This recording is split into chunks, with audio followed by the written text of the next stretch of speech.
Mungkin ada unsur egoisnya juga buat gue, teman-teman gue di band, si David, Pepeng, Jarwo. Woi, gue cabut. Kita kasih solusi. Kak Emil hadir juga, Renat bawa. Sehat Kak? Sehat, alhamdulillah Dari. Ini kita harus kupas nih, kenapa kemarin cabut dari Naif? Wah, kenapa ya? Lupa. Pecah gak tuh? Nanti kita akan bahas ya alasannya apa dan apa hubungannya dengan yang di sampingnya. Anda saya sering ketemu Anda deh.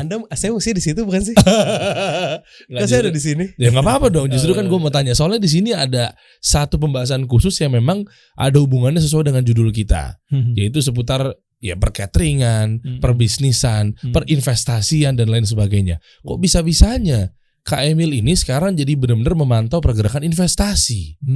Nah ini yang mau kita bahas nih. Baiklah. Ya kita bahas ya. Dan juga muncul pertanyaan bahwa alasannya kenapa bisa cabut. Saatnya buka di sini gak sih? Tahan dulu ya, nanti kita tonton sampai akhir ya.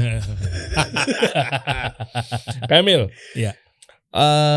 Dari tahun berapa tuh sebetulnya kok sekarang yang gue tahu ranah investasi udah mulai digelutin? Apa jangan-jangan dulu pas zaman-zaman ngeband itu udah melek masalah investasi atau seperti apa? Jangan-jangan ini korban pandemi juga nih?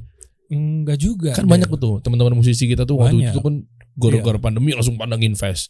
Iya, banyak, kayaknya banyak ya. Iya, banyak. Paling enggak invest di usaha sendiri biasanya ya. Dia bikin usaha apalah gitu, misalnya kuliner lah atau apa gitu ya. Kalau yang pas pandemi. Cuman kalau gue jauh sebelum pandemi sih udah belajar invest lah. Ikut-ikut teman SMA yang bareng sama Renat. Sama Renat nih menjelang pandemi ya Nat ya. Iya. Menjelang pandemi kita Renat datang, kita ngobrol, ada satu ide dari satu teman kita juga. Tadinya Renat mau ngejalanin itu sendiri. Terus somehow kita ketemu, kita ngobrol. Terus gue pikir, wah ini keren banget sih ini ide gitu. Terus gue sampai pikir, wah ini kayaknya jawaban duha gue nih kayaknya nih. Apa tuh? Ide apa tuh? Ya ini bikin catering ini gitu. Sama Renat. Nanti kita bahas, kita bedah. Yang cateringnya katanya bocorannya juga sudah masuk ke ranah kementerian. Masuk gak sih? Iya, gue waktu itu udah gue udah pernah ceritain juga panjang lebar di konten gue jadi narsum kan. Tapi yang gue jalanin sama Kak Emil ini beda. Kita masuk ke dunia wedding. Iya. Oh jadi ada dua nih. Beda. Nama yang sama, brand yang sama, tapi divisi yang berbeda. Bidang usaha yang berbeda. Ada yang fokus ke gedung perkantoran ya? B2B sama B2G.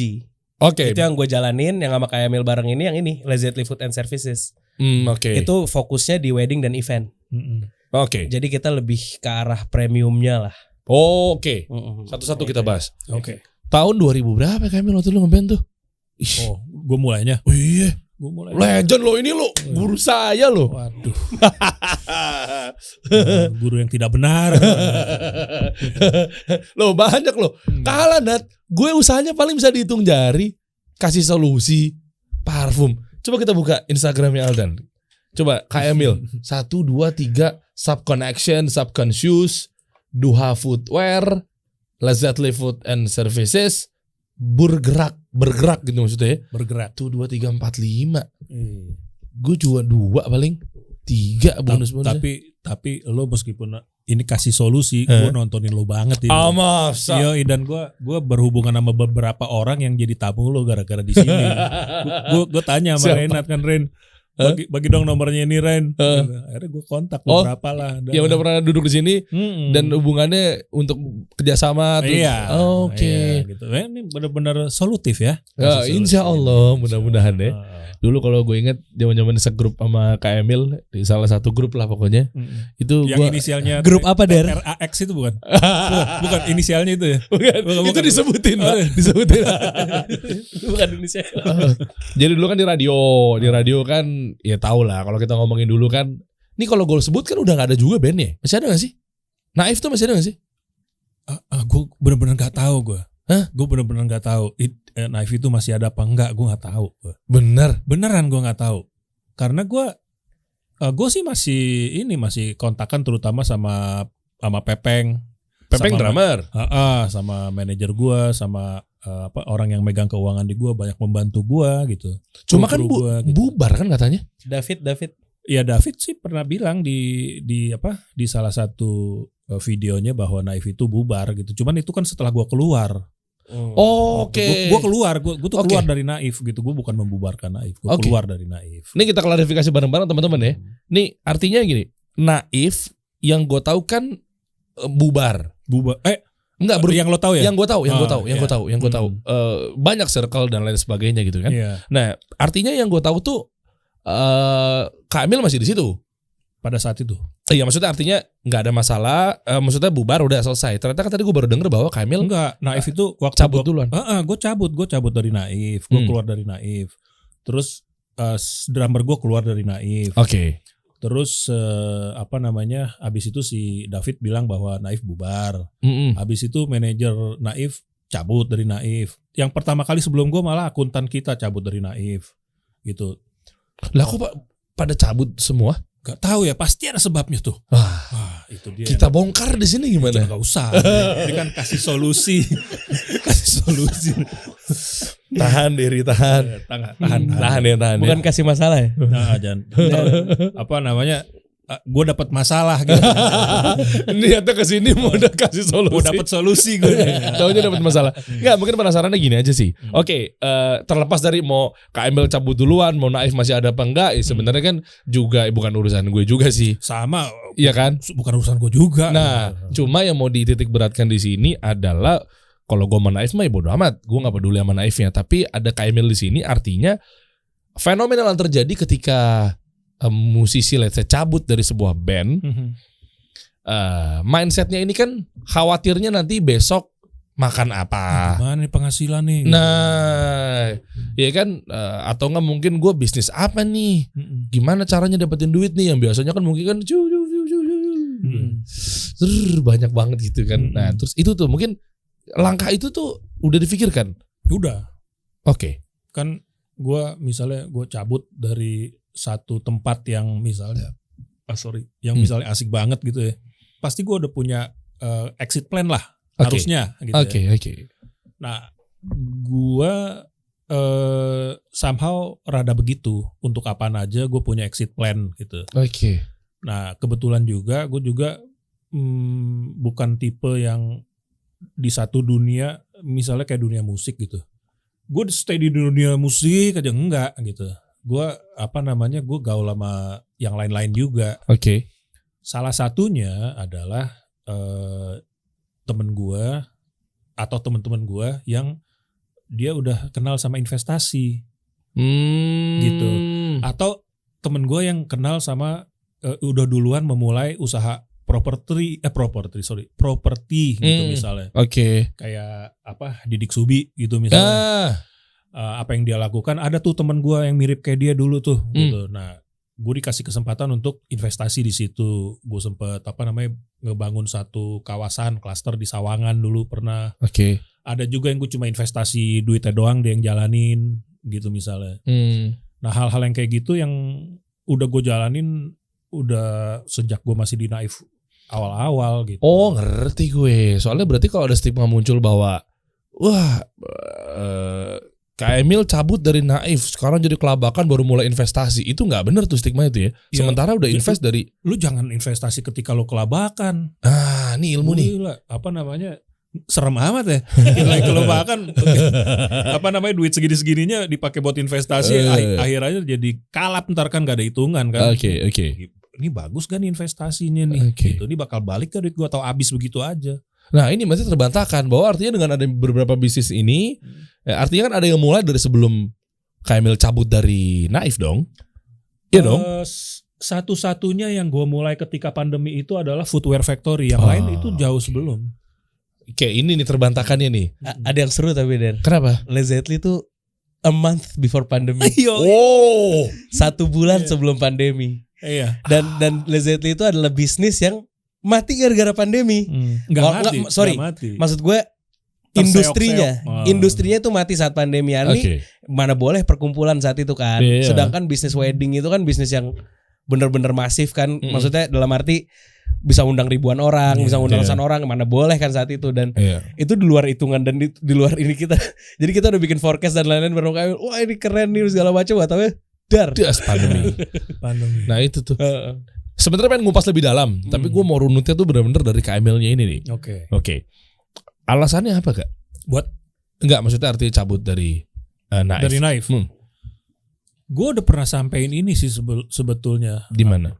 Di satu interview yang yang gue pikir itu interview biasa aja gitu, tapi tahu-tahu jadi kayak rada heboh juga. Gue cuma bilang bahwa gue cabut dari Naif karena gue ngerasa apa yang gue kerjain di Naif itu udah punya makna lagi buat gue gitu. Jadi kayak rutinitas yang nggak punya, gue nggak ngerasa ini jadi punya arti lagi gitu buat gue gitu. Artinya nih rutinitas aja ini. Begitu-begitu lagi. Begini aja gitu. Coba-coba apa sih biasanya? Dijemput. Ya gue diam di rumah, terus supir datang. Gue dijemput sampai ke venue, gue langsung diantar ke backstage. Ini kalau di dalam kota ya. Backstage. Di backstage gue ketawa-ketawa, gue ngobrol-ngobrol sama teman-teman gue gitu. Terus ya tinggal nunggu aja ya, dipanggil. Present sama MC, Present sama MC, kita main, disorakin, terus balik lagi ke backstage, foto-foto pasti, ngobrol-ngobrol lagi, ketawa-ketawa lagi, pulang. Begitu terus. Template sih. Dari tahun berapa? Dari tahun. Legend nih. Sony kan dulu awalnya? Enggak, bukan kita buletin. Buletin nih? Buletin. Dulu Sony memang di buletin. Dulu pertama kali sebelum dia mandiri. Dari tahun berapa? Enggak dong. Depannya kayaknya angkanya 9 tuh kayaknya tuh.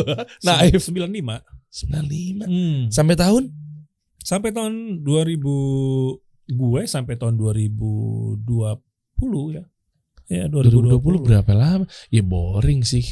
Bisa jadi tuh. Dan enggak dapat meaning dalam hidupnya. Enggak dapat meaning, apalagi kita nih kan biasa sama teman-teman gue di Naif, setiap kali kita bikin album tuh benar-benar kita pikirin banget, kita jalanin dengan serius banget gitu ya.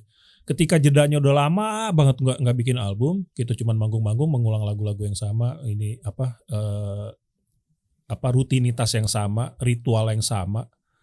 Lama-lama hal yang menyenangkan buat gue akhirnya bukan itu lagi, tapi ketemu teman-teman gue gitu. Gue senang gue ketemu teman-teman gue di band, David, Pepeng, Jarwo, kru, manajer gue, Win, Randy, semua kru, kita bercanda-bercanda. Itu momen yang menyenangkan buat gue, buat ketawa-ketawa, ngobrol-ngobrol gitu. Bukan perform di panggung Bukan. Oh, udah di titik itu. Udah di titik itu, udah lama di titik itu gitu loh. Kayak begitu. Jadi gue lebih senang ketemu aja, gue ketemu hangout sama mereka, ketemu ngobrol-ngobrol, ngopi-ngopi. Yang kita obrolin tuh ketika di backstage sama sekali nggak ada hubungannya sama yang mau kita panggungin. Kita nggak pernah latihan, bertahun-tahun kita nggak pernah latihan. Masa? Nggak pernah latihan. Karena itu aja ya. Itu aja.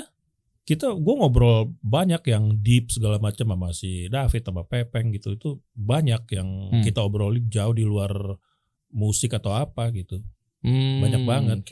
Dan itu alasannya juga sekarang katanya David juga udah declare bahwa udah gak ada lagi Naif gitu ya. Nah, kira-kira berapa hari, sehari apa 2 hari setelah interview gue itu muncul, David declare bahwa Naif bubar gitu. Punya peran penting juga tuh buat Tika Emil tuh. Ya harusnya kan kalau kacamata gue nih, awam nih. Sebagai junior Anda ya. Kayak lu keluar dari Viera nggak ngaruh ya Viera. Nggak ngaruh. Gue sih berpikirnya gini, gue juga nggak menduga kayak begitu karena gue pikir yang lain-lain yang jauh lebih inilah. Gue kan cuma main bass doang ya. Kenapa sampai segitunya? Tapi Afwan ya, kita ambil libronya bareng-bareng teman-teman ya. Nggak ada maksud untuk lebih detail mengenai apapun gitu ya. Tapi di sini kan royalti kan apa ya? Royalti bener ya namanya ya. Yang hak cipta apa segala macam kan, setahu gue, koreksi kalau gue salah, Kamil kan banyak. Iya. Ya makanya itu kali akhirnya yang menjadi kunci versi gue nih ya. Ini nggak ada maksud buat kemana-mana nih. Akhirnya ya udahlah bubarin aja lah ya. Salah satu jantungnya tadi Renat bilang ketika gue cabut dari Viera, bisa jalan ya. Oke ya udah. Kalau Naif. Enggak lah. Lah kita pincang nih, gitu gak sih? Gue gak berpikir seperti itu sama sekali. Mungkin ada unsur egoisnya juga buat gue, gue cabut nih gitu. Cuman semua orang kan mesti mikirin dirinya juga ya. Dan pada saat itu gue juga bukan yang tahu-tahu, wah gue cabut, enggak, ada runutannya. Gue ngobrol sama mereka, mereka juga bukan kaget. Wah, gue cabut, enggak gitu juga gitu loh. Oh, enggak dadakan gitu, cuma enggak dadakan, tahu. H-min sekian itu udah tipis-tipis tuh. Udah cukup lama, udah menjelang itu tuh kan ada runutan peristiwa gitu ya. Udah berbulan-bulan dan udah cukup pembicaraan yang kita lakukan tuh udah amat sangat cukup gitu loh. Oke. Nah, sementara pandemi juga nggak bikin kita ngapa-ngapain juga gitu kan. Dan gue udah makin pandemi makin disibukin otak gue justru bukan badan gue kan. Pandemi kan bikin otak kita bekerja nih. Oke. Oh iya kan udah nggak ada aktivitas lagi kan ngeband? Secara ngeband nggak ada aktivitas sama sekali gitu loh. Kita ketemu juga enggak gitu loh. Nah yang baru-baru kita jalanin, yang baru kita bikin, yang gua sama Ren dan tim bangun, harus kita pikirin nih menghadapi pandemi ini apa yang harus kita lakukan untuk Led Zeppelin gitu misalnya. Oke. Begitu juga gue sama Asong untuk bergerak. Apa yang harus kita lakukan ketika pandemi? Oke. Terus tahu-tahu begitu juga yang Footwear Factory ini. Kita bikin pabrik nih. Gue juga diajakin gitu. Sambil gue juga bingung. Kita jadi bikin pabrik nih gitu. Gitu. Oh yang di Cikupa? Iya. Ini bikin pabrik nih pandemi nih. Gue mesti nge-save duit nih gitu. Enggak mas, kayaknya asik nih kita bikin pabrik, gue udah ada klien gini. Ya udahlah bismillah deh. Jadi di tengah pandemi malah gue bikin pabrik gitu. Wow, keren. Hal-hal yang kayak begitu-gitu benar-benar bukan, kayaknya emang yang nggak ada naif juga nggak apa-apa. Emang Allah udah ngasih kita jalan begini. Oke. Yang kita pikirin bareng-bareng sama orang-orang yang berkualitas banget, yang ini banget kayak di Led Zeppelin. Itu kalau belum dikasih, ya dia jalannya pelan dulu nih. Tapi yang nggak terlalu gue pikirin banget, bikin pabrik butuh berapa? Pandemi nih, udah Bismillah deh. Ya malah dia jalan ngongkosin dirinya sendiri gitu loh. Gitu. Jadi keren. Jadi banyak yang produksi di situ dong. Kalau ngomongin pabrik ya? Iya, kita produksi memang saking kita lumayan rada repot sampai brand gue sendiri malah nggak kepegang. Bukan brand gue sendiri yang harusnya dikerjain sama tuh pabrik kagak dikerjain gitu. Karena ngurusin B2B sama brand-brand besar. Ada berapa brand kira-kira yang di Duha Footwear ya? IPDN tuh bikin sama kita. IPDN ini sekolah. Iya, sekolah. Keren. Sepatunya tuh. Iya. Sepatu kulitnya tuh. Bukan hanya yang kulit. Running shoe dia untuk satu siswa aja tuh bisa 4-5 pasang sepatu dengan kegunaan yang beda-beda. Sepatu running ya? Running shoes, terus PDH, PDO segala. Oke. Gitu. Emang IPDN olahraga pakai pantofel enggak juga sih? Itu dia tuh. Kayak begitu tuh. Oh oke. Oh ini nih. Oh ini ternyata IPDN terus apa lagi Kak? Tuh salah satunya tuh ada 19 Supply, WATC, sandal. Pokoknya sampai sepatu buat balap motor aja kita bikin. Yang untuk sekolahnya anak KML tuh. Jadi. Oh iya itu juga ada. Itu juga sama speknya sama kayak IPDN running shoes-nya gitu. Oh kalau sudah speknya disamain sama IPDN kan berarti tangguh. Oh iyalah. Harusnya. Nah ini dia nih kadang-kadang ini juga ya. Si IPDN tahun berikut belum mesen lagi. Kita nungguin kok belum mesen sih si running shoes-nya. Belum, masih kuat. Wah masih kuat. Harusnya kita bikin jangan terlalu kuat supaya setiap tahun nih terlalu bagus ini. Terus kebagusan sih kualitasnya. Ya. Kalau istilah Pak Abi waktu itu ingat ya lo. Yang katanya aduh brandnya gue lupa ada Sana Flu apa Ultra gitulah pokoknya. Itu dibikin mantep kan, campaign-nya apa segala macam ya. Terus nggak order lagi ke hotline agensinya. Kenapa? Ya karena ini stoknya kita udah kelampangan, kelimpungan nih. Kebagusan strateginya. Gitu. Oke. Berarti kalau seandainya ada yang mau bikin brand sepatu, dia mau maklon di KML bisa ya? Bisa banget. Bisa berarti. Bisa banget. Oke. Bikin deh. Ayo banget. Merchandise kasih solusi sepatu deh. Setuju banget. Boleh lihat spek-speknya nggak yang di kayak running di mana di bawah ada nggak? Coba dong lihat. Kayak apa contohnya? Apa kita bisa nggak bawa satu formulasi terus dikasih ke KML untuk ini formulatornya ada nggak di sana miripin kayak gini dong? Bisa banget. Bisa banget. Ini di sini sengaja kita nggak terlalu kasih. Oh kalau B2B mah kalau untuk pabrik mah nggak perlu taruh di sini sih. Portofolio salah satu. Itu sneak X kayak ada deh. Cek buka. Boleh kan dibuka KML ya? Boleh. Coba buka. Udah diklik. Udah. Coba. Nah ini. Oh, detailnya oke. Cuma next. Oke. 3.000 pasang KML. 3.000 pasti sedikit. Sedikit, biasanya berapa? Sedikit, bisa belasan ribu. Hah? Oh, Masya Allah. Kan belasan ribu. Kalau satu PO itu untuk sepatu itu bisa lama ngerjainnya, nggak yang langsung berapa hari jadi gitu, enggak. Soalnya sepatu tuh unsurnya banyak banget, detailingnya banyak banget. Keren lagi. Masya Allah. Dan emang passion KML banget ya di sepatu ya. Iya. KML kita kerjasama mau gak sih kita? Bikin merchandise. Siap. Bukan ke B2C. Kita kan jadi misalnya sama dia kliennya dia. Kita kerjasama. Nanti kita meeting lah abis ini. Iya, kita bisa tuh. Oke, nice. Sepatu. Sama akhirnya ini yang buat pon nih. Pon kemarin megang.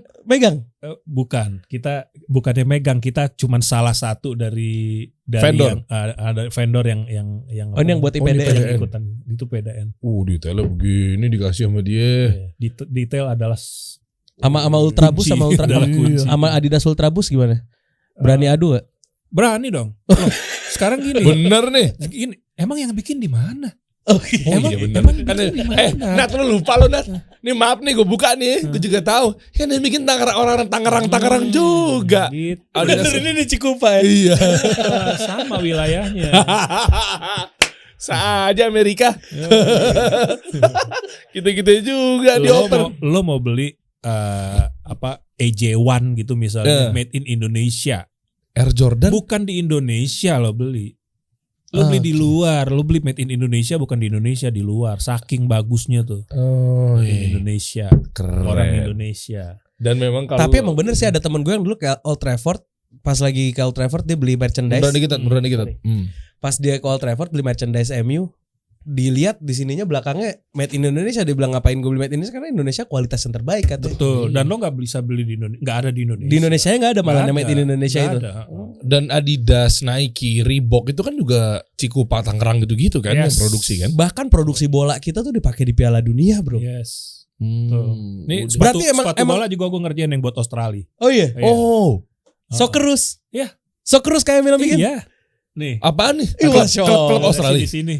Timnasnya Australia. Bukan timnas. Oh, kirain Socceroos timnas Australia. Bukan. Mana coba. Oh, oke. Nih gue penasaran sebenarnya lebih kepada bangun pabrik udah apa Kamil? Gue sih belum bangun, gue masih ngontrak tempatnya. Oh iya, tapi kan bikin PT-nya ini nih. Perusahaan bikin perusahaannya factory. Jadi gini, gue modalin lah awal sekian gitu ya. Gue modalin awal sekian. Terus mesin-mesinnya gue dapat pembayaran kayak 3 kali, 4 kali. Nah dari keuntungan itu gue lunasin itu. Jadi gue memang tahan pemasukan untuk pribadi, untuk dibagi. Jadi udah kumpulin. Jadi semua mesin yang kita punya kita lengkapin semua di pabrik itu dari hasil bootstrapping mindset. Iya. Dari hasil itu gitu. Jadi kita nggak perlu utang sama bank, nggak perlu riba, nggak perlu. Nice. Dia berjalan sendiri. Cuman lagi-lagi ya Allah yang kasih.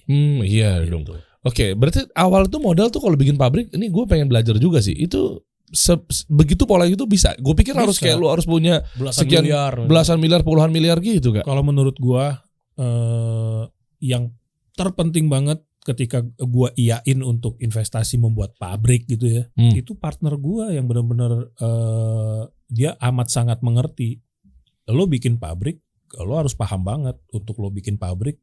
Kayak bagaimana nih cara kerja pabrik, berbeda banget ketika lo ngebangun brand. Operationnya ya? Wah beda banget, lo benar-benar harus hitung banget HPP segala macem. Terus orang PO berapa DP-nya. Gitu. Dan lo bayangin nggak gitu, apa lo harus nyuntik dulu apa gimana gitu. Kalau enggak lo tambal sulam. Oke, bayangin aja sekali produksi kalau salah hitung 3.000, 11.000. Iya. Dia kata mau ngulang lah, itu kan ada keluar kos kan? Iya, rejectnya kita udah hitung. Ada satu modul yang dipunyain sama partner gue ini, yang dia pakai itu, jadi semuanya benar-benar udah dihitung sampai listriknya, sampai semuanya lah udah dihitung. Oke. Gitu. Nah itu yang bikin kita jadi posisinya aman. PO berapa DP-nya? Kita jadi tahu DP sekian. Terus berapa lama deliverynya, berapa lama harus jadi berapa lama. Kalau salah-salah kita bisa kena penalti. Gitu. Dan pernah ada kejadian? Pernah. Rugi baru 2 tahun. 2 tahun. Oke, ruginya pernah rugi berapa? Puluh juta lah. 10 juta juga. Yang harusnya jadi keuntungan misalnya kita harus bayar itu. Terus misalnya misalnya kayak material belum datang nih, sementara pekerja yang kita hire udah datang. Oke. Nggak ngapa-ngapain, harus kita bayar. Satu hari bisa rugi berapa juta. Gitu orang berapa puluh orang yang datang untuk kerja kan? Nggak mungkin. Ntar dulu deh pulang dulu deh ke kampung. Bisa, dia udah datang dia. Untuk satu hari itu aja, kalau material kita nggak belum set gitu, misalnya ada labnya belum datang. Ya. Ngapain? Tapi dia udah datang. Harus dibayar. Kita bayar. Gitu, dia udah datang. Nggak bisa toleransi kan. Nggak ada ini produksi juga nih guys gitu, nggak bisa ya? Dia kan udah menolak mungkin di pabrik yang lain untuk kerja di pabrik yang lain sehingga dia datang ke kita. Pokoknya itu harus detail lah gitu. Wah, ini ilmu baru nih guys. Level gue belum nyampe pabrikan nih. Wah, pabrik ribet banget asli. Yeah, nice. Oke, mundur dikit Kak Emil sebelum bahas usaha-usaha yang lain ya. Lagi-lagi bahas tentang para musisi yang di luar sana ya. Intinya kan ini kan cerita Naif tadi udah, terus masih ke sampingnya adalah gini. Banyak teman-teman kita nih yang pengen keluar mungkin dari band. Ya sama mungkin alasannya ya macam-macam ya. Salah satunya adalah yang mungkin menyerupai Kak Emil tadi.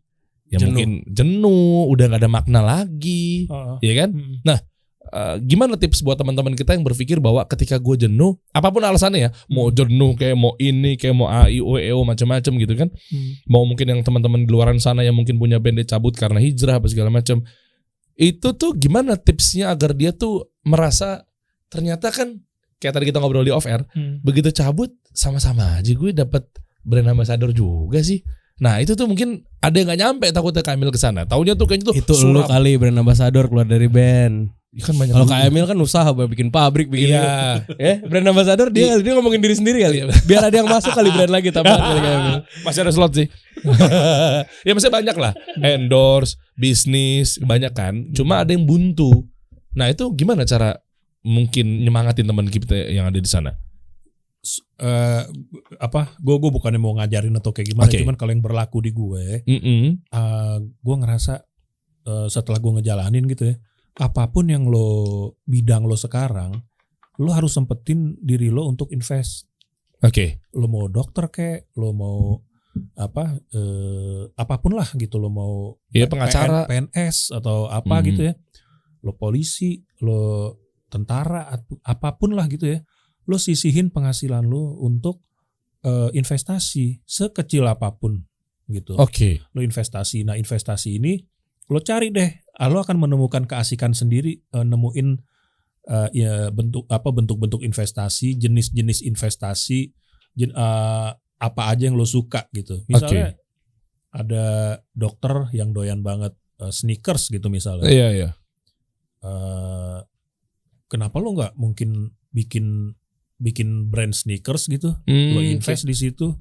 Misalnya dokter, taruhlah misalnya neurolog gitu misalnya, dokter syaraf gitu misalnya, dokter syaraf terus dia membuat formula sepatu yang bagus untuk peredaran ini syaraf gitu misalnya. Nice. Itu satu ide kan.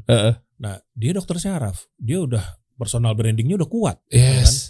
Terus dia kontak aja siapa gitu misalnya yang pabrikan gitu misalnya yang bisa bikin model sepatu gitu seperti apa, secara performance bagus, secara looking juga oke gitu, looksnya oke lah gitu ya. Udah lo invest aja di situ, lo bikin brand lo, namanya apa gitu misalnya, Neuro Shoes kayak atau apa gitu misalnya, lo pasarin dengan gini-gini. Ya itu salah satu bentuk keasikan untuk mengulik apa yang bisa gue lakuin ya untuk yang berkaitan sama yang gue suka, tapi gue juga mau invest di situ. Sekarang ibu-ibu jualan gado-gado aja tuh udah ini gitu loh. Iya betul. Jadi yang gue rasa sih jangan sampai lo dapet di zona nyaman deh, soalnya yang gue alamin ketika gue ngeband, gue bener-bener zona nyaman. Yang tadi tuh yang rutinitas seperti itu adalah zona nyaman gue. Gitu, jadi justru zona nyaman malah itu bisa membunuh. Oh iya. Wah gila. Lu bayangin aja ketika pandemi terus event gak ada, terus gimana lo? Kalau umpamanya lo gak punya kaki yang lain gitu. Iya. Kurang lebih gitu. Kalau pengalaman gue sih begitu. Gitu. Dan banyak juga nggak teman-teman musisi di sana yang memang ternyata dia sudah invest sebelumnya atau enggak?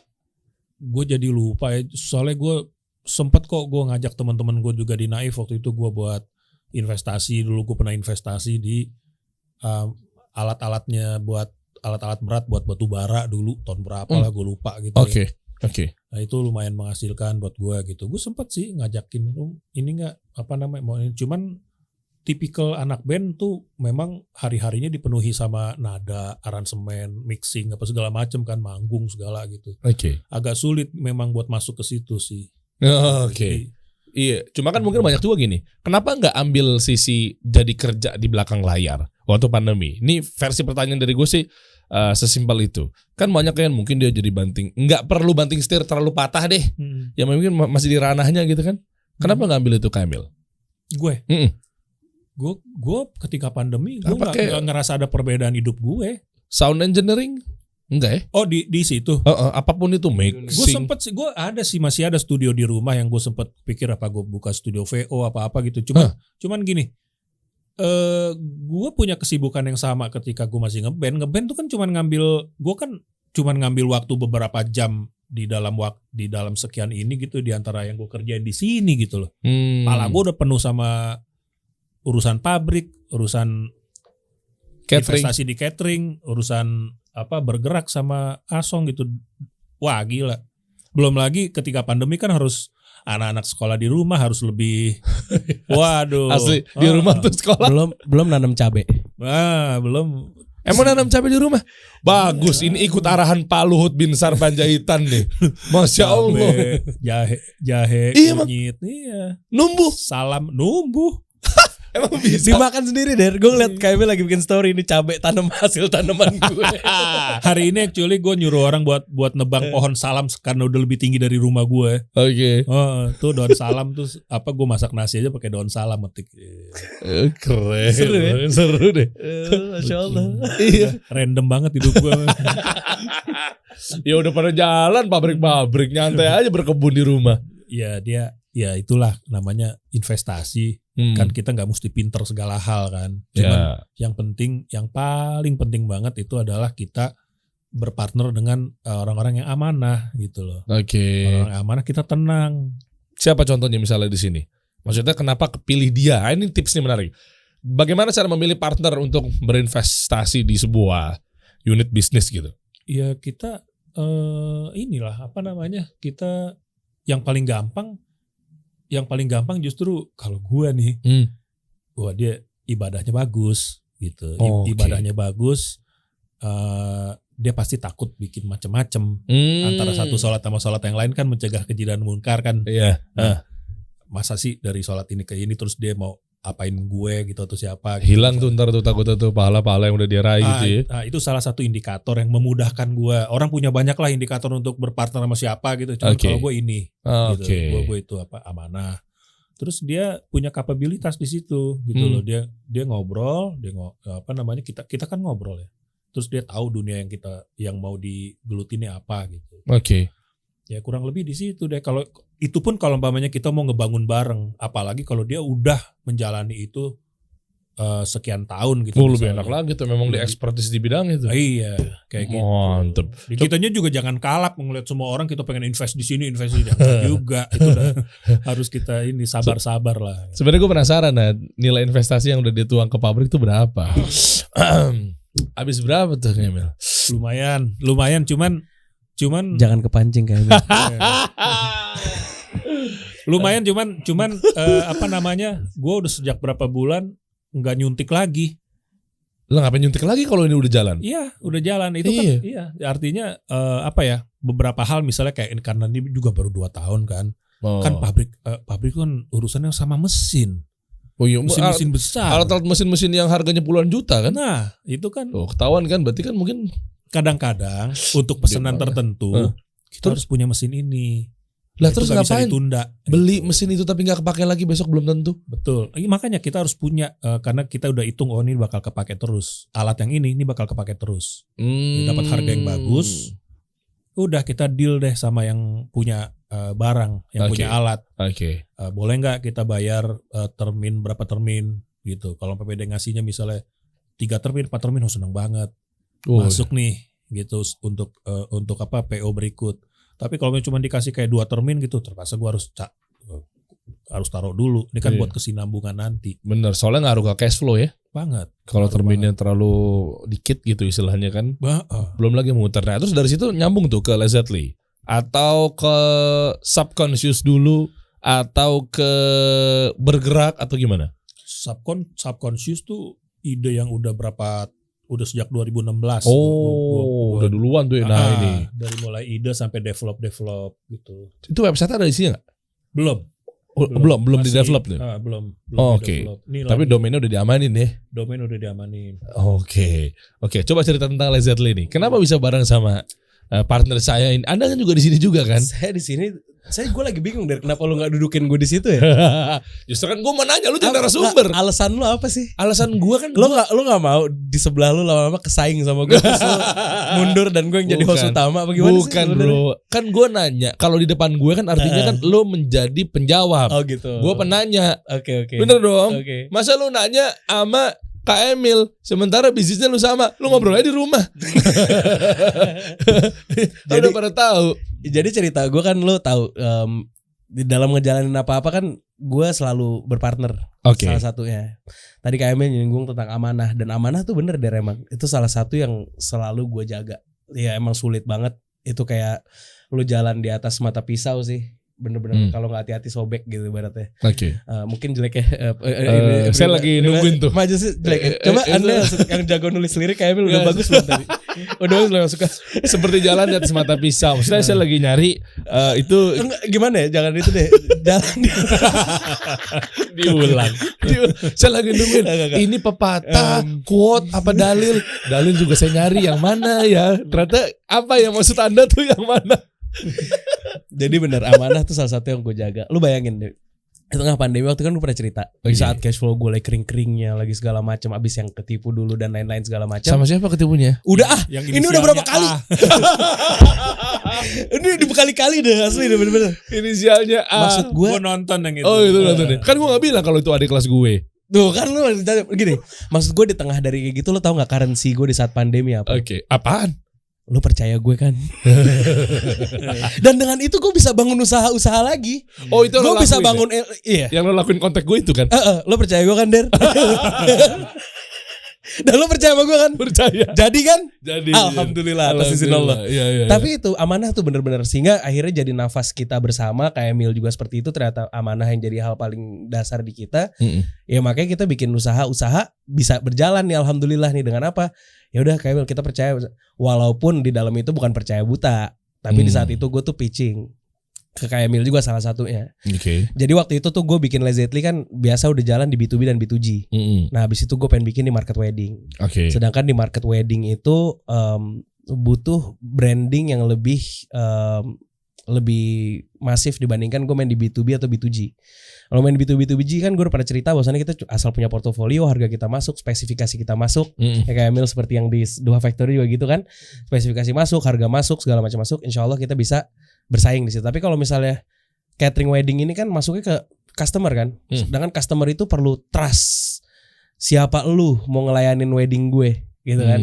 Akhirnya saat itu gue udah punya expertise-nya kan. Gue udah punya dapur, gue udah bisa masak dan lain-lain. Gue tahu cara nyari chef kayak gimana. Gue tahu operational dari sebuah bisnis catering. Tapi gue belum punya marketnya di wedding. Sehingga gue ada salah satu partner kita juga namanya Iboy.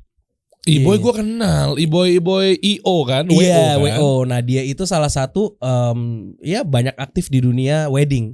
Sampai dia tuh salah satu pengurus dari asosiasi wedding se Indonesia. Jadi gue bilang, wah ini marketnya ada. Ya udah, gue market udah dapat, expertise sudah ada. Yang waktu itu gue masih jalan, ya kan gue lagi kering ya habis tipu dan lain-lain. Kayak gue perlu yang punya aset dan keuangan nih, ya kan. Nah, saat itu gue tawarin salah satunya Kak Emil. Kenapa lo pilih Kak Emil? Karena Kak Emil public figure. Jadi lo gak perlu keluarin budget marketing buat Kak Emil endorse. ini masih keluarga gue.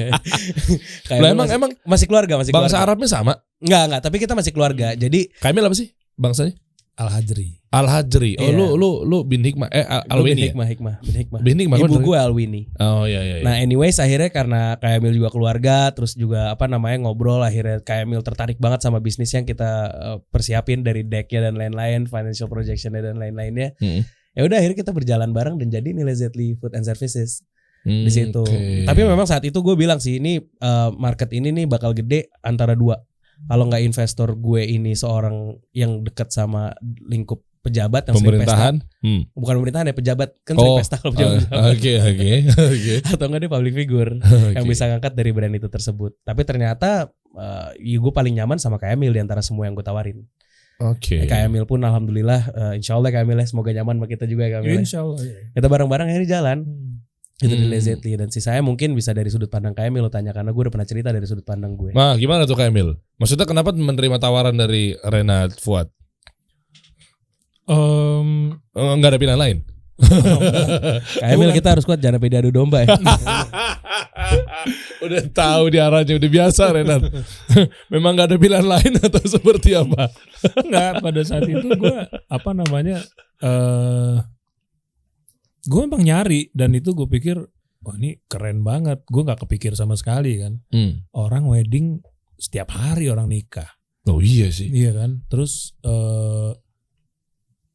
mereka akan melakukan pembayaran sebelum event. Artinya perencanaan kita akan matang banget untuk eventnya mereka. Oke.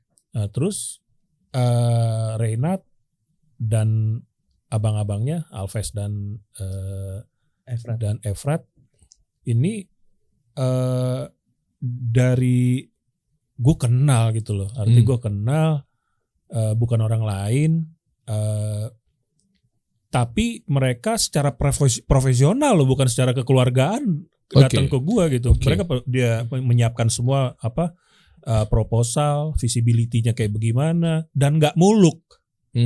Muluk gitu. Artinya ini satu hal, salah satu indikator yang gue hitung. Kalau terlalu muluk gue curiga. Bahaya. Ya kadang begitu tuh. Nah ini karena dia nggak muluk. Kalau umpamanya kondisi begini-begini, yang sama sekali kita nggak hitung adalah pandemi. Itu kita nggak hitung. Tiba-tiba. Itu hamil berapa sebulan? plus sebulan. Plus sebulan. Jadi nih Dan lu tahu nggak Der? Gue waktu baru bikin. Kita habis itu bikin langsung meja rustic. Kita pengen bikin catering konsep Der. Oke. Kita mau bikin catering konsep di mana kita bukan pakai meja dengan taplak-taplak aja, tapi kita mau bikin satu konsep meja yang ada tema-temanya gitu. Oke. Kita baru bikin saat itu, kita bikin meja tema rustic dulu deh. Oke. Itu baru bikin sekali Der, meja rustic itu. Gue udah dapat klien, Bro. Wow. Gue dapat klien dan gede untuk 2.700 spek saat itu ya. 2.700 spek sampai 300. Itu acaranya gue kirain wah alhamdulillah baru mulai udah dapat kita dari klien nih, masya Allah nih. Pandemi. Ya, cuma satu hal yang jadi belajar di sini, bener-bener seleksi alamnya tuh ya. Dari awal sampai akhir nggak ada yang mundur. Iya. Orang-orangnya sama. Cuma ada satu orang aja yang memutuskan untuk cabut. Tapi bukan karena kayak gimana gitu loh. Artinya pemegang sahamnya semua stay di situ. Fight sampai sekarang ya, dan kita tetap jalanin ini gitu sampai sekarang, dan kita tuh sama-sama deh benar, kita sharing the pain ini bareng-bareng ya di masa pandemi, dan setelah pandemi kita mau growing lagi kan butuh modal lagi dan lain-lain. Itu masing-masing dari shareholder bukan cuma ngebebanin Kak Emil kan investor, ini tugas Kak Emil, nggak kayak gitu. Gue juga masuk di situ sesuai sama jumlah saham kita, ya udah kita suntik, kita butuh berapa. Kayak butuh segini. Ya kita benar-benar fair gitu di sini. Oke. Ya udah lo mau jalan bareng, kita mau jalan, kita butuh dana ini untuk jalan lagi. Lo artinya berarti investor tunggal Kak Emil? Enggak, pada awalnya. Kan tadi kan gue bilang ada market, ada expertise di gua, market di E-Boy, aset dan keuangan Kak Emil handle. Secara job desk. Oke. Munduran dikit. Nanti enggak kelihatan nih. Sponsor kita, ntar nggak perpanjang lagi. Oh iya, saya berarti geser ke belakang banget iya, gitu. Di belakang tembok juga nggak apa-apa. Iya, itu udah dikasih tau mula mal dan munduran nih. Iya, jadi itu Der. Tapi kita nggak mau bebanin itu semua Kak Emil. Kak Emil udah jalanin tugasnya di awal, maka ke depannya ini kita sharing the pain, sharing the burden bareng-bareng. Kalau emang ada sesuatu yang mesti kita jalanin bareng, kita sharing the pain itu. Oke, untuk strategi juga sama, Kak Emil juga? Atau mungkin ada timnya?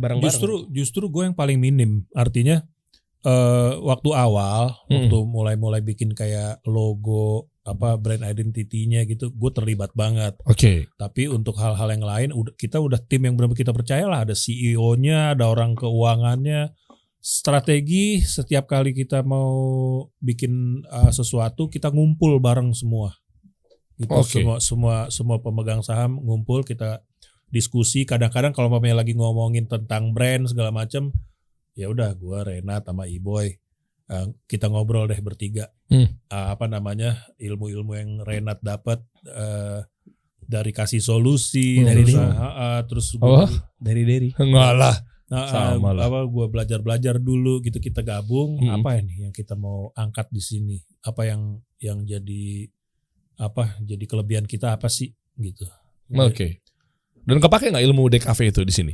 Buat apa sih? Logo ini sampai bikin? Logo ini ya ada yang bikin sih, cuman pada saat itu gue yang yang supervisi. Supervisi, milih fontnya yang mana. Cuman gue kan udah nggak paham ya. Bikin pakai komputer segala, ada lah yang bantuin kita waktu itu, siapa namanya? Ugra. Gitu. DKV loh, IKJ loh, senior luar biasa nih Kak Emil. Iya kan ya? Ya terus berarti kan gambar semuanya, foto-foto produk kan, gue ngeliat foto-fotonya keren-keren deh. Mana coba buka di Instagram. Ini. Lo tahu gak yang fotoin siapa tuh? Siapa sih yang fotoin? Enggak, gue nanya, gue bilang gini kayak Emil sama dia. Nat, foto-foto produk lu awal-awal loh, yang awal-awal, yang dark bagus. Iya. Tahu gak sih? Gue bilang, Nat, ini foto-foto keren loh, Nat. Ini fotografernya Naif dulu ya. Oh gitu. Serius. Nah, ini kan? Iya. Nah, itu ngundang banget ke mata loh. Yoi. Ini fotografer Naif. Gembul namanya. Kok gue nggak asing sih sama namanya? Ya, Gembul, dia Gembul memang Pix. stage photographer. Iya kan? Gembul Pix kau. Yoi. Itu orang-orang legend tuh. Seru dia. Iya. Gue berapa kali ketemu seru orangnya. Oh iya. Asik ya Der? Asik. Oh oke. Lo mau lihat tampilan-tampilan kita gak? Mana? Lihat dong di atas. Coba lihat deh, dan ke atas dan. Nih tadi kan gue bisa lihat foto nih. Nah setelah ini memang gue mau lihat yang videonya nih tampilannya. Itu mejanya. VO-nya gue Der, tapi agak ya gitulah seadanya. Boleh saya kritisi dong berarti kalau. Boleh silakan. Kita udah tembus Balai Sudirman loh. Oh keren. Kalau udah tembus Balai Sudirman, itu salah satu pencapaian yang baik. Pencapaian lah gitu. Kalau udah dipercaya gitu. Ini gedung yang salah satu yang paling favorit. Ini kan yang di flyover dekat sini kan. Dekat sini bang sini ya. Iya kan? Iya tuh, itu mah tuh legend tuh. Intinya kalau kita udah tembus di Balai Sudirman, artinya kita adalah catering yang aman. Betul. Aman. Ya, kita catering yang aman dan amanah. Keren. Kenapa amanah Der? Ingat gak? Kenapa? Lu inget gak gue pernah ngomong waktu itu? Yang mana gue lupa. Yang lu bilang Der datang dong Der, review makanan gue. Ya lu akhirnya ngirimin makanan. Akhirnya gue ngirimin makanan. Itu saat itu tuh gue nelpon langsung ke marketing gue, tambahinnya makanan buat Derry. Karena gue gak mau ngambil makanan tamu buat ngasih ke dia. Ini yang gue cari. Jadi gue sama sekali gak ngurangin porsi sama sekali. Tamu gak ada yang kita kurangin. Jadi yang lo kirim ke gue sama bini gue di rumah itu extra. Bukan ngambil dari si jatahnya si pengantin. Nggak boleh. Dosa dong kalau kayak gitu. Oh, nice. Gue pikir lu nyerok dari situ. Kecuali kalau gue yang datang ya. Lu jangankan lu gue sendiri kemarin sampai nanya, lu lebihin berapa Wai sama Waila? Lu lebihin berapa Wai? Gue cuma lebihin yang ini Ren, nih menu-menu yang gue lebihin ini nih. Ini. Berarti gue boleh makan ya? Ya udah boleh. Ya udah yang dilebihin yang gue boleh makan. Tapi kalau Waila bilang Ren ini nggak ada lebihnya. Lu tahu pas akad nikahnya siang itu gue lapar. Gue pikir Waila bikin lebih. Ren ini gak lebih loh sama sekali. Gue gak makan Der. Gue beli makan di luar. Padahal makanannya sisa. Catering dia gitu kan. Guys, catering yang seperti ini nih memang harus kita. Ayo dong, ini kan kayak begini. Maksud gue banyak loh yang, ya maaf ya, gue bilang oknum. Banyak yang pengantin dirugikan gara-gara oknum vendor catering. Banget di kita nih ya ada orang marketing kita namanya Waila Putri. Kalau mau berhubungan sama Lezetli, dia ada CP-nya. Oke. Nah, dia cerita kalau di kita misalnya orang mesen nih. Oke. Untuk sekian packs, dia bilang gue mau 10 kambing ya, gitu misalnya. Atau 20 kambing ya. Kalau kita mau mikir udahlah ambil aja, udah ntar kelebihan juga cuek aja gitu. Di kita enggak, malah Pak kelebihan Pak. Kalau buat sekian packs butuhnya tuh cuma segini, itu udah aman banget. Gitu. Gue demen kalau ketemu vendor catering jujur begini. Jadi kita sekalian ngasih advice Der. Misalnya karena pemangku hajat kadang-kadang wah takut kurang nih, malu gue nanti tamu gini-gini segala macam. Itu sering begitu, tahu kita gue. nanya mau ngundang berapa Bu?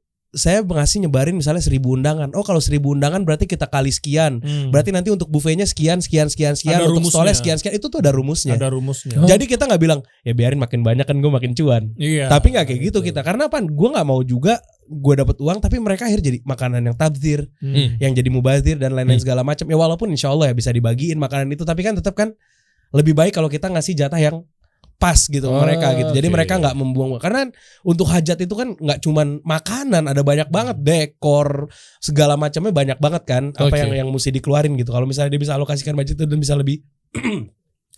lebih efisien dalam menyelenggarakan acara tapi udah mendapatkan hasil yang maksimal, kenapa enggak? Nice. Jadi kita tuh ngasih tahu benar-benar sesuai dengan apa yang lo butuhkan dan jangan khawatir kekurangan. Kenapa? Karena memang kita akan deliver sesuai apa yang diorder. Mantap. Gitu. Makanya tadi bisa sampai tembus ke Balai Sudirman kan artinya kan checkingnya tuh banyak banget. Checkingnya banyak. Checkingnya banyak. Divisit semuanya, divisit dapur segala macam di sini. Nih yang gue tahu nih guys, gue juga punya teman juga, gue pernah datang juga ke sini di Balai Sudirman. Meskipun gue nggak tahu ini tempatnya memang umum di Sawakan, tapi mayoritas ketika gue datang terima undangan ke sana, itu kalau nggak anaknya polisi sama anaknya jenderal atau tentara. Enggak juga sih banyak. Enggak. Ini gue yang sering gue datang ke sana. Karena gue nggak tahu ya, karena mungkin kerjasamanya atau mungkin karena memang itu adalah punya pemerintah. Gue nggak tahu juga ya. Ini versi dari gue aja. Nah artinya kan berarti kan kalau datang ke Balai Sudirman kan enggak dicek apa istilahnya itu loh. Cek lab kan, cek lab makanan menu. Setiap menu aman apa enggak, ada bakteri E. coli apa enggak. Itu maksud gue. Semuanya tuh dicek bener-bener kesehatan makanan, hygiene-nya matchin. Dicek pemakaian juga ya? matchin. Itu. Makanya kan tadi gue bilang yang di Balai Sudirman itu nggak heran kalau ada pengecekan seperti ini, karena selalu dipakai tuh rata-rata orang-orang kepolisian atau TNI dan banyak macam. Gedung-gedung lain kita juga Patra Jasa, LIPI nih di sini, Grand Sleepy Tower, rekanan, terus Lipo Kuningan. Kita udah rekanan di sana semua, banyak gedung-gedung yang di Jakarta yang bagus-bagus itu udah rekanan. Gimana tuh? Kita sebelum gue nanti videonya, tips and trick kenapa bisa masuk ke sana selain amanah yang tadi lah. Maksudnya lu pitchingnya sekarang gini deh. Gue pengen tahu dari lu dong. Ketika gue mau bikin bisnis, gue nggak mungkin bisnis kalau gue nggak mungkin bikin kalau gue nggak mikir ke depannya tuh bakal kayak gimana. Gimana cara gue dapat market, gimana cara gue ini dan lain-lain. Gue kan kenalan sama Iboy juga salah satu. Iboy kan udah banyak relasi-relasi ke gedung-gedung juga kan. Ya banyak hubungan-hubungan yang baik karena dia juga udah bikin WO kan, WO-nya juga udah rekanan di sana di mari. Itu kan. Nah, tinggal nanti dari segi penampilan, makanan dan lain-lain kita jaga dari quality itu kan udah baratnya core dari sebuah bisnis yang kualitasnya harus bagus gitu. Selain kita jaga itu ya kita udah siapin marketnya. Dengan adanya Iboy dan buka jalur dan lain-lain ya gue bisa bantu untuk masuk ke sini dan masuk sana, dikenalin dan lain-lain walaupun tetap pakai penawaran lagi, walaupun pakai negosiasi lagi, pakai deal lagi dan yang lain-lain. Yang itu berarti tetap lo ngasih tetap harus deck gitu tetap ya. Tetap harus. Kita ngasih tahu konsep catering kita. Mereka juga nanya lu udah tampil di mana aja, itu juga kan jadi salah satu yang jadi hambatan kalau catering baru, lu udah tampil di mana aja, kita belum tampil. Berarti kita harus bikin portofolio dulu. Dari portofolio tersebut kita harus kasih tahu nih gue pernah bikin di sini untuk acara sekian, mereka baru percaya, baru bisa masukin kita. Intinya ngebangun track record itu walaupun gue udah kenal sama orang untuk mapping kemana aja gue mau jalan. Gitu. Yang salah satunya sih sebetulnya dari aspek bisnisnya kan begitu. Cuman apa spirit perusahaan, culture-nya perusahaan yang kita bangun tuh, orang tuh menuju dia mengambil keputusan untuk menikah bukan hal yang mudah, lewat macam-macam. Itu melibatkan dua keluarga yang pusing banget untuk sebuah resepsi. Jangan kita susahin, kita mudahin. Kita mudahin, kita kita kasih yang bikin mereka jadi happy. Kalau mereka ngelihat makanannya kebanyakan atau malah kurang, itu akan menambah rasa nggak enak ketika lagi di resepsi itu kan, ketika lagi di ini. Nah kita nih berusaha hadir di antara sekian banyak catering yang ada sekarang adalah untuk memberikan rasa aman dan amanah itu. Gitu artinya makanan lezat kita nggak bisa self claim bahwa makanan gue enak, meskipun ya makanan kita enak kan. Kita nggak self claim, gitu. Nggak, cuman enak emang gitu. Tapi mengenai yang aman dan amanah itu hal yang lain lagi. Itu yang kita kasih ke klien. Gitu. Supaya mereka happy-nya tuh total, mempelainya. Gila, itu kan satu momen yang nggak bisa diulang, satu momen yang benar-benar puncak dari ini berbulan, berencana berbulan-bulan segala macam kan. ya udah kita kasih highlight yang menyenangkan lah dari apa yang mereka cicipi, mereka makan gitu. Aman. Mantap. Apalagi dibikinin puisi sama Kak Emil nih kayak di VO yang ini. Emang iya. Oh jadi VO ini hasil narasi atau mungkin lirik kayak lirik itu biasa bikin lirik. Sekarang ganti jadi bikin lirik buat VO gue. Masya Allah. Coba dibuka. Coba. Play dong. Wah. Ini Balai Sudirman. Ada banyak pasang mata indah, namun milikmu yang terindah. Hingga tak cukup tenaga untuk mengabaikannya. Butuh keberanian untuk memenangkanmu. Ada banyak rasa yang harus ditaklukkan. Gembira, debar, gelisah, sebelum akhirnya berpuncak pada satu rasa, sukacita. Semua jadi berkah dan tuntaslah sudah. Tak perlu lagi kamu ragukan. Kita dalam ikatan yang membebaskan. Ada banyak rasa yang ingin kuarungi bersamamu. Berpuncak pada satu rasa, sukacita. Kami di Lezetli setia menemanimu arungi semesta rasa dalam berkahnya. Narasi Waela tuh. Waela Putri. Iya. CTA. Yoi, quotation.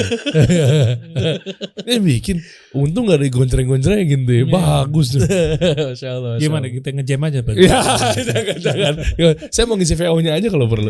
Boleh, usiin dong. Amat. Lu udah gue kasih videonya kalau posting-posting. Gimana kayak kita bikin apa narasi yang lain lagi buat dari Boleh dong. Ntar gue VO-in tes. Tadi denger gak? Tak perlu lagi kamu ragukan. Kita dalam ikatan yang membebaskan. Keren. Pernikahan bro, ikatan tapi bebas. Yang tadi gak bebas jadi bebas kan? Jadi bebas. Padahal terikat. Diikat kan harusnya kan terkunci kan? Tapi ini diikat jadi bebas. Kepikiran loh. Keren ya? Luar biasa ya Masya Allah ya. Masya Allah. Pantesan begitu cabut goyang terus. Ada banyak pasang mata indah. Namun milikmu yang terindah. Di luar sana banyak cewek-cewek, banyak cowok-cowok gitu kan. Tapi lu paling bisa. Hingga tak cukup tenaga untuk memenangkannya. Ada banyak rasa yang harus kuarungi bersamamu.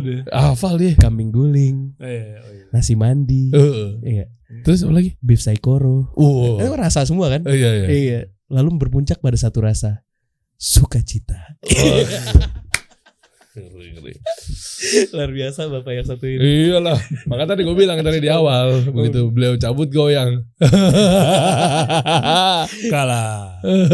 Jadi kedepannya gimana Kak Emil?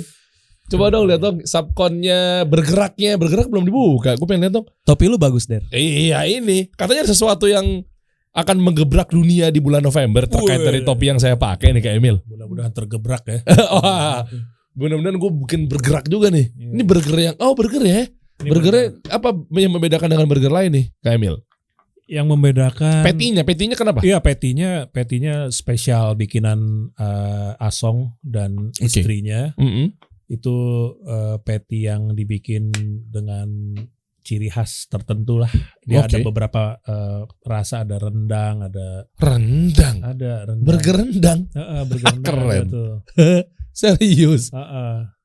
Oke. Burger rendang, terus burger apa lagi? Ini ada juga. Ada ini siapa namanya? Pak Novel Baswedan.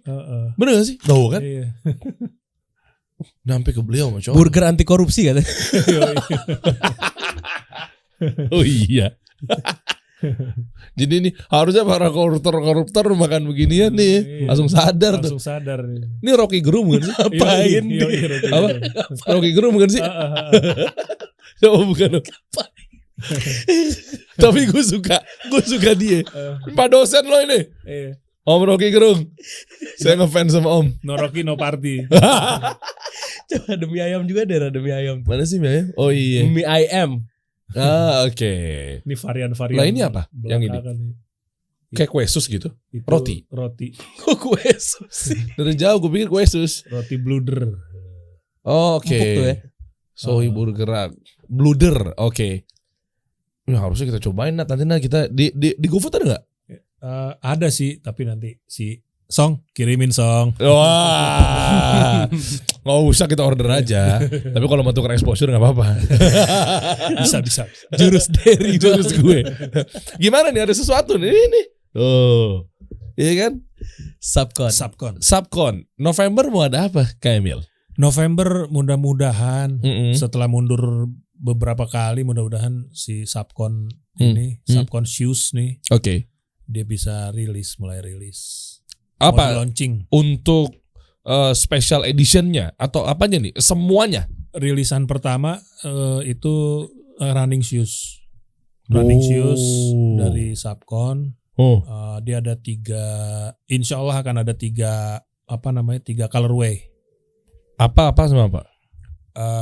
Lihat nanti deh. Oke, pertama kali gebrakannya itu justru malah running shoes ya. Running shoes. Memang di situ posisinya Subcon ini bertempat gitu. Enggak. Khusus enggak. Jadi si Subcon ini dia udah develop beberapa sepatu. Cuman yang paling cocok kita untuk launching di bulan November di sebuah event itu. Event gede.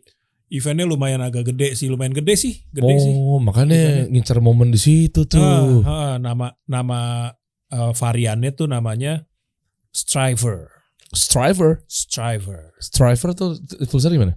Striver. STRIVER. Artinya apa sih Striver? Berjuang. Striving. Oh. Apa hubungannya nih? Penasaran nih.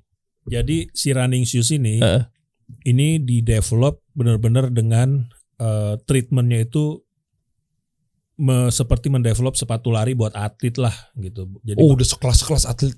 Iya kan. PON bahkan. Internasional bahkan. Internasional, pokoknya atlet lari lah gitu. Cuman ini digabung dengan desain yang klasik. Oke. Desain yang klasik, bukan sepatu lari yang modern gitu, bukan. Karena ini dibilang Striver karena ini bakal asik kalau dipakai sama orang-orang yang setiap hari nih ngantor. Sebetulnya mereka tuh udah kayak melakukan kegiatan olahraga. Mereka punya goal. Ada yang goalnya di jam 7 pas gue pokoknya udah mencet tombol lift. Pak, jam 7 pas tuh gitu. Oke. Dari rumah gue bangun, gue ngejar transportasi segala macam, gue lari segala macam, pokoknya sampai di lobi stack tuh pencapaian gue hari ini jam 7. Nah, untuk kenyamanan melakukan aktivitas seperti itu, lo asik pakai sepatu Striver dari Subcon. Oke, dia pakai 2.0 nah.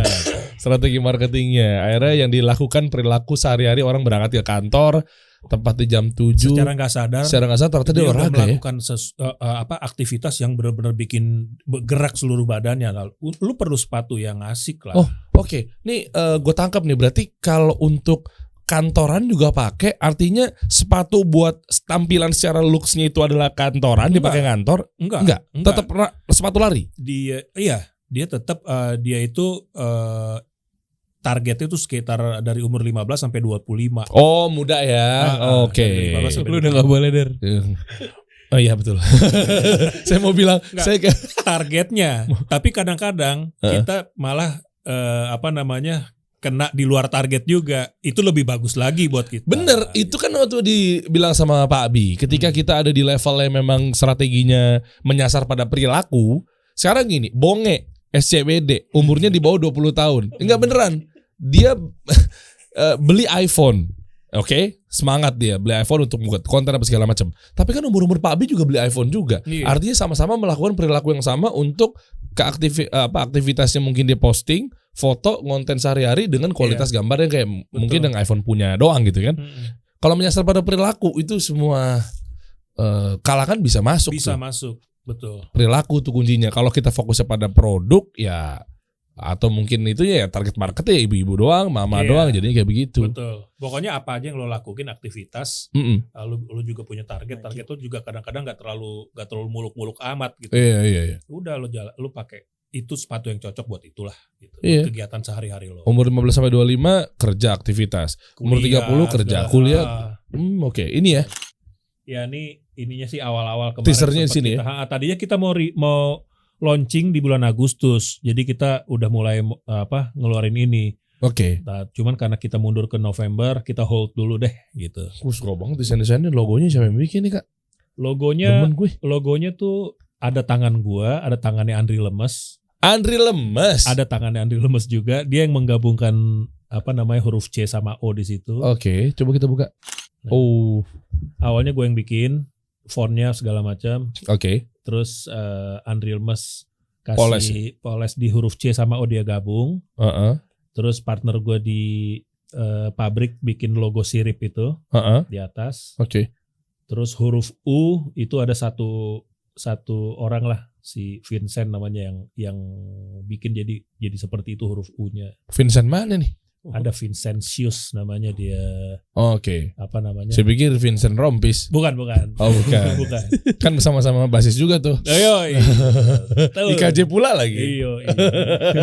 Oke, satu logo aja banyak yang terlibat Nat. Yang terlibat. Masya Allah. Disempurnakan lah. Iya. Dan setiap penyempurnaan itu gue selalu daftarin ke Haki. Nah, berarti udah aman dong. Aman. Oke. Aman. Setiap perubahan harus daftar. Gua daftarin lah. Daftar ya. Mantap, kita tunggu guys. Ini Insya Allah doain deh. Insya Allah nih berarti kan November tanggal eventnya? Belum tahu. Event umum gak sih? Eventnya umum. Event apa sih? Penasaran gue. Dari bete nih ada event gede dia nggak diajak. Iya biasanya. Saya emang harus ada di situ biasanya. Ada event yang dibikin nama anak-anak Prasetya Mulia namanya Pop Up Market. Oke. Loh itu kan berarti artinya kan bukan event running umum. kan? Bukan, itu event yang Oh, gue pikir kayak fashion 5K, gitu lah. 10K lari gitu. Oh, enggak, bukan. Oh. Bukan event Kita bisa olahraga. tempel tuh Nat. Kita kan, saya kan emang gila awareness. Oh iya. Karena bootstrapping kan. Betul. Jadi Bentuk kegilaan yang lain lagi itu. Gila awareness. Iya. Karena kasih solusi kalau bootstrapping harus ada di mana-mana. Iya, betul. Iya, tentunya dengan market kita ya kita cek dulu di sana ada apa enggak. Betul. Bisa kolaborasi enggak nih kira-kira nih? Bisa banget. Sama kasih solusi. Coba Nat diurus Nat. Lu kan orang bisnis di sini Nat. Gue sepertinya akan mengalami kegilaan itu juga. Gila awareness, gue akan gila kolaborasi mungkin. Iya itu. Boleh duduk lagi berarti di sini ya. Iya harus. Apa sekalian kita bikinin studio? Anda jangan pancing-pancing, ini kan obrolan dapur kita. Oh iya. Iya.